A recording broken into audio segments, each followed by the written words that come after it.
আসসালামু আলাইকুম। আশা করি সবাই ভালো আছেন। যারা ছাগল পালন করবেন তাদেরকে একটি কথা বলে যাই, ছাগল আপনি যা দিবেন ছাগল তাই খাবে। শুকনো লতাপাতা,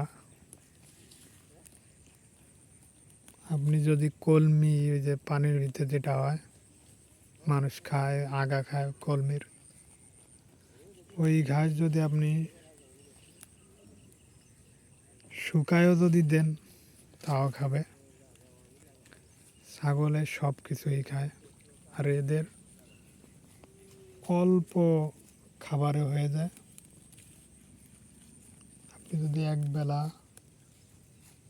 ছেড়ে খাওয়ান ছাগলকে, আপনার প্রচুর লাভ হবে। আপনার দানাদার খাবারও কম লাগবে।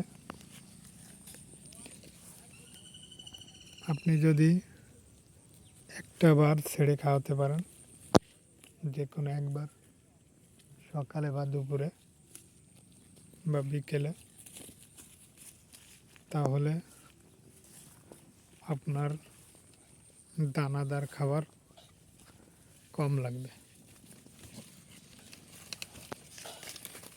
আপনার একবেলা ছেড়ে খাওয়াতে পারলে আপনার ঘাসও কম কাটা লাগবে। মুক্ত অবস্থায় খাওয়ালে ওদের রোগ বালাইটাও কম হয়।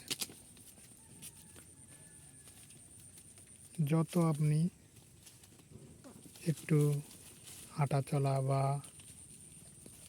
ছেড়ে খাওয়াতে পারেন, তাহলে রোগ বালাইও কম হবে। ছাগল প্রধানত ঠান্ডা লাগলে ক্ষতি হয়। ঠিক আছে, যদি আপনি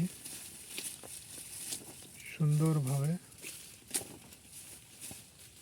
লালন পালন করতে পারেন তাহলে অবশ্যই লাভ আছে। আর ছাগল ধৈর্য মেইন, আমি বলে থাকি সব ভিডিওতেই, আপনি যদি ধৈর্য ধারণ করতে পারেন তাহলে অবশ্যই লাভবান হতে পারবেন।